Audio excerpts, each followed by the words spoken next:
Stock x ray, इसमें हम आज बात करेंगे एक ऐसे स्टॉक की जिस पर कि काफ़ी सारे सवाल आते हैं। निवेशक इसमें निवेश भी करना चाहते हैं, कुछ लोग निवेशित बैठे भी हैं। नाम है शेयर का पिरामल फार्मा।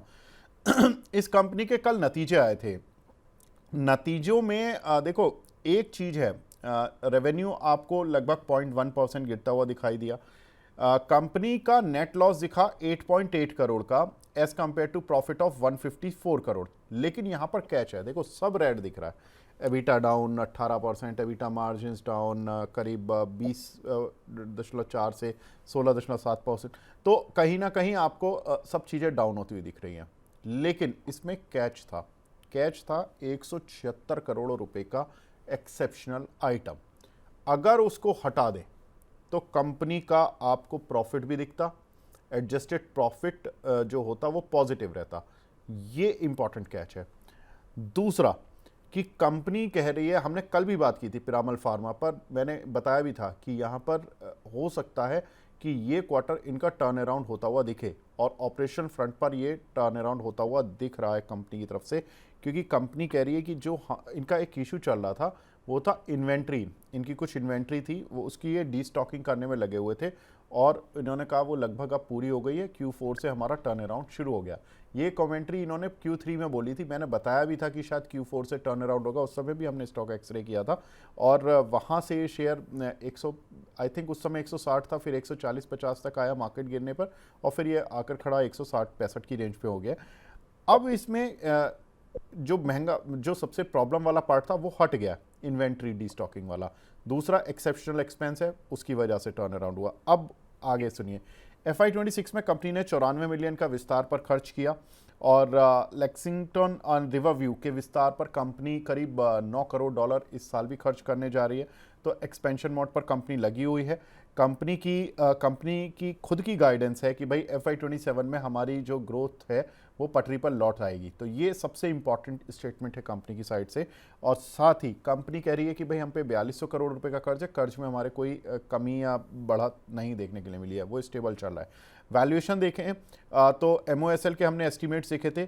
MOSL भी मानता है कि FY27 यानी कि ये वाला जो फाइनेंशियल ईयर अप्रैल से शुरू हुआ है, इसमें कंपनी प्रॉफिटेबल बन जाएगी, और FY28 में तो और तेज़ी से ग्रो करेगी। तो उन्होंने इसीलिए इस साल की EPS 1.3 और नेक्स्ट ईयर की 3.3 रुपीज़ दी हुई है। बुक वैल्यू इस कंपनी की 71 रुपये 80 पैसे है। MOSL की राय लक्ष्य करीब 190 रुपये का है। प्रदीप भाई, आपको क्या लग रहा है ये शेयर देख के, पिरामल फार्मा को देख के? देखिए, मैं ना एक बार इग्नोर करना पसंद करूंगा करेंट जोन से। इसके पीछे रीजन भी है। रीजन ये है कि टेक्निकली जब ये स्टॉक लिस्ट हुआ था उसके बाद से हमने देखा एक तरफा सेलिंग प्रेशर 67%, 70% नेगेटिव हुआ था। उसके बाद अच्छा बेस फॉर्मेशन हुआ, एक तरफा स्टॉक ने 200% का रिटर्न दिया, और सीधा सीधा स्टॉक ऑलमोस्ट 80-90 से ऑलमोस्ट भाग के गया था ऑलमोस्ट 300 एंड अबव। एंड वहां से जो सेलिंग प्रेशर स्टार्ट हुआ, आज तक एक डाउन ट्रेंड में ही है। मैं फंडामेंटल पे तो आपने बता दिया, लेकिन मैं प्राइस एक्शंस पे बता रहा हूँ एक्चुअल में स्टॉक क्या दिखा रहा है। स्टॉक में रिसेंटली हमने देखा जिस तरीके का सेलिंग प्रेशर आया था, और 136 140 के लेवल पे एक बेस फॉर्मेशन हो रहा है, लेकिन ओवर द टाइम अगर हम वीकली चार्ट में देखेंगे अभी भी एक डाउन ट्रेंड में ही है। तो इसीलिए अभी भी मैं वेट करना पसंद करूंगा, बाय नहीं करूंगा ऐसा नहीं है।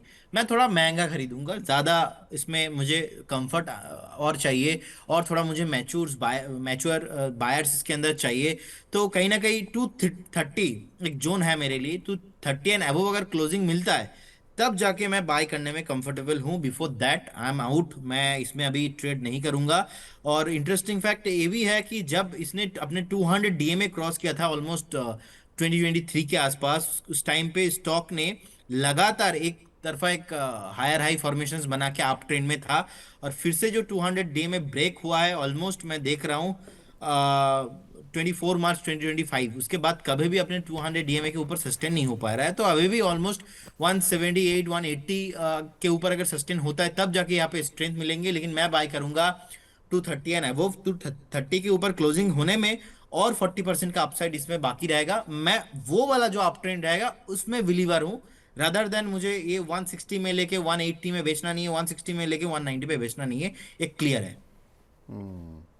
ठीक है। प्रदीप भाई ने प्राइस एक्शन के हिसाब से बताया। अंबाला मैम, थोड़ा सा अगर आप फंडामेंटल, जो कि कंपनी ने गाइडेंस दी कि भाई हम नेक्स्ट ये जो अब फिस्कल है इसमें प्रॉफिट में आ जाएंगे, एमओएसएल भी कह रहा है हाँ ये प्रॉफिट में आ जाएंगे, आपको लगता है अगर ये प्रॉफिट में आएंगे तो ये शेयर भी प्रॉफिट देना शुरू करेगा लोगों को? प्रॉफिट मार्केट देखिए सबको ही मालूम है, अपेक्षा एक्सपेक्टेशन और सेंटिमेंट के कॉम्बिनेशन पे चलती है। That could happen in future, उसको प्रेजेंट में डिस्काउंट करने की हमेशा कोशिश करेगी एंड अकॉर्डिंगली फिर उसके बाद रिएक्शन बाद के आते हैं कि वो एक्सपेक्टेशन मीट हुई या नहीं। तो अभी के लिए you should try to get invested at a certain price, हम लोग डिस्कस करेंगे, लेकिन आपको जहां मौका मिले, क्योंकि मैनेजमेंट की प्लानिंग और उनका approach towards their business expansion वो बहुत मैटर करता है। एंड करंटली जब आप पूरे फार्मास्यूटिकल इंडस्ट्री की बात कर रहे हैं तो ये एक अपसाइड मूवमेंट के लिए रेडी हो रहे हैं। बी इट आप आपके पसंद के चॉइस के स्टॉक की बात करोगे, वहां पर अपसाइड मूवमेंट ऑलरेडी आ चुका है। And when it comes to a value investment, तो आपको ना सिर्फ फंडामेंटल्स नंबर्स बल्कि मैनेजमेंट की अप्रोच को भी स्टडी करना होता है and then you compare the stocks with your peers. ये सारे कॉम्बिनेशंस में अभी पिरामिल फार्मा की अगर मैं पर्टिकुलरली बात करूं, it is trading at, I remember I recommended this stock close to 136, 170 का टारगेट था। ये पिछले महीने की ही बात है, मार्च, समवॉट मिड ऑफ मार्च या कुछ ऐसा था, और संदीप जी के शो में ये बातचीत हुई थी। वहां से 170 का टारगेट था, वो आया है 165 170 रेंज दी थी कि इस रेंज को टारगेट के तौर पर कंसीडर करना। बट अगेन आपको वापस से ये स्टॉक अभी 162 मिल रहा है, 1 या 2 दिन का वेट कर जाइए, प्राइस अलर्ट लगाइएगा सो दैट मिस ना हो। 155 से 150 की रेंज में री एंट्रीज बनाई जा सकती हैं, सो दैट आप कम से कम, जब हम बात यहाँ पर फंडामेंटल स्ट्रक्चर या अप्रोच की बात कर रहे हैं तो हम एक इन्वेस्टमेंट पॉइंट प्रोस्पेक्ट से बात कर रहे हैं। ट्रेडर्स के लिए टारगेट सिर्फ 190 है, बट इन्वेस्टर्स के लिए जो टारगेट है वो 200 से अप टू 270 के बन सकते हैं। दो योर स्टॉप लॉस, जब आपकी एंट्री आपको मिल जाए तो आपकी स्टॉप लॉस सिर्फ यहाँ पर 121 यानी 221 रुपए का, सॉरी बेग योर पार्डन, 121 रुपए का स्टॉप लॉस मेंटेन करते हैं। जब आपकी एंट्री 150 और 55 की रेंज में हो जाए तो काफी अच्छे बड़े और टारगेट्स आपको मिल सकते हैं। और हमेशा वैल्यू इन्वेस्टमेंट जब आप करते हैं सारी चीजों को देखते हुए, तो हमेशा ये डर रहता है कि क्या होगा अगर ये फेल हो गया, तो स्टॉप लॉस ही होगा और वो छोटा है, इससे ज्यादा कुछ नहीं होता। द थिंग इज कि आपको एग्जिट लेना है टाइम से, and when you get correct, जब आपकी डायरेक्शन में वो मूवमेंट होता है, so you make something really awesome. तो फिलहाल एंट्री का वेट करिए 150 155 की रेंज में एंड होल्ड करिएगा, उसके बाद अच्छे टारगेट्स बन सकते हैं। पहले टारगेट की अपेक्षा आप इस साल की ही रखो, हो सकता है दूसरा टारगेट आने के लिए आपको और थोड़ा समय लग जाए, 2 क्वार्टर और एक्स्ट्रा। ठीक है, 190 आपने छोटी अवधि के निवेशकों के लिए बताया, ट्रेडर्स टाइप के, हाँ जी, और जो आपने लॉन्ग टर्म टारगेट बताया वो 270 तक के बताए हैं, राइट मैम? 200 ऑन 200 एंड 270 जी। 270 ना, 17 तो नहीं हाँ है? जी, ठीक है, नो नो नो, 270। 270, ठीक है। तो 190, 200 और 270 ये 3 टारगेट है इस शेयर के लिए। और पीपीएल फार्मा 155 रुपये से 150 की रेंज में लेना है। स्टॉप लॉस आपने 121 का मैम सभी के लिए बताया ये? सभी के लिए, सभी के लिए। ठीक है, ठीक है।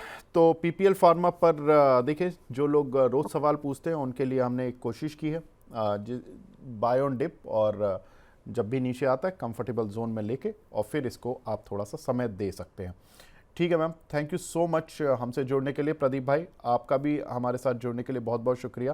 प्रदीप भाई, पहले आपसे मैं डिस्क्लेमर लेना चाहूँगा। जी देखिए, जितने भी स्टॉक्स या इंडेक्स को लेके मैंने व्यू दिया है, कोई भी स्टॉक्स या इंडेक्स में मेरा कुछ भी पोजीशन नहीं होता है, no conflict of interest, and हमारा कंपनी का भी कोई फाइनेंशियल इंटरेस्ट, कुछ भी कन्फ्लिक्ट ऑफ इंटरेस्ट नहीं होता है। स्टॉक मार्केट पे कुछ भी गारंटी नहीं होता है, पास्ट परफॉर्मेंस फ्यूचर में इंडिकेट नहीं होता। जब भी आप इन्वेस्टमेंट कीजिए, कहीं आपका जो पर्सनल फाइनेंशियल एडवाइजर है उनसे सलाह लेने के बाद ही इन्वेस्टमेंट कीजिए। बहुत सारे कॉल को लेकर डिस्कशन हुआ है, हो सकता है कुछ कॉल क्लाइंटों के पोर्टफोलियो में हो, हमारे पोर्टफोलियो में नहीं होता है। जी बहुत बहुत धन्यवाद। ठीक है, थैंक यू प्रदीप भाई। वीएलए मैम, आपकी तरफ से डिस्क्लेमर। तो जिन भी स्टॉक्स पर बातचीत हुई है और वो रिकमेंडेशन में रहे हैं, तो उनमें से किसी भी स्टॉक में मेरी कोई पर्सनल होल्डिंग्स नहीं है। क्लाइंट्स के पास स्मॉल केस पोर्टफोलियो या फिर जिन प्लेटफॉर्म्स पर हम लोग डिस्कस करते हैं, हो सकता है कि व्यूअर्स या फिर जो इन्वेस्टर्स हैं वहां पर उनके पास में हो सकते हैं। ट्रेडिंग एंड इन्वेस्टमेंट दोनों सब्जेक्ट टू मार्केट रिस्क है, उसको समझते हुए काम करिए। Past performance no way of guarantee कि आपको फ्यूचर में प्रॉफिट उतना ही होगा या उससे ज्यादा या वैसा होगा, वैसे कोई भी गारंटी नहीं है। Civil license and SM certificate, again no way of guarantee की फ्यूचर आपको प्रॉफिट होने वाला है। Financial advisor is like a family doctor, अगर आप उसको समझते हो, उसके साथ काम करेंगे तो शायद ही आपके लिए बेटर डिसीजन बन सकता है। तो रही बात conflict of interest, so I have no conflict of interest around any stock that we discuss. Thank you. Thank you so much ma'am, हमसे जुड़ने के लिए, अपना कीमती समय देने के लिए।